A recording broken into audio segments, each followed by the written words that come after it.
I realized when I plot those out, I realized, the price is moving according to these, and depending on what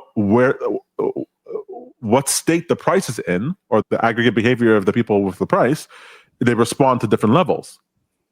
And then I realized that if you change the phase of the calculations, you get different things. That one type of phase gives you trend, another one gives you cyclicality, another one gives you volatility. And so if I want to see how far a price can go down if a major volatility shock like COVID happens, I switch to one phase, and then it'll tell me how far it can go. But if I want to trade today's intraday level, then I got to switch out to the different phase and then zoom in the chart. And I was like, wow, this is all interesting.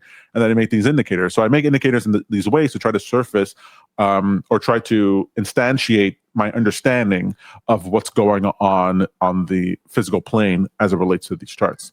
You guys haven't even seen us. I've done stuff like, I'm going to plot stuff like my wife's Garmin watch, her behavior. Like we were doing technical analysis on weight gain and weight loss. And we could predict when she would gain weight and when she would lose based on just using technical analysis techniques. I was like, wait, can you do that on your bank account?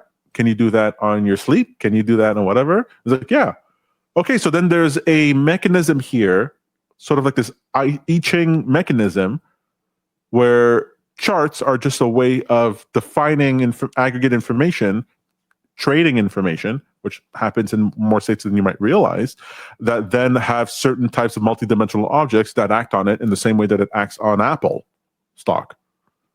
I go, oh, this is all amazing. Anyways, and so, that actually makes me think of the fourth turning. I remember when I started reading that, you're like, wait, these people are not, they're just trying to understand generations and how that works. And it turns out it has a significant and material effect on every single aspect of our world today. It's amazing.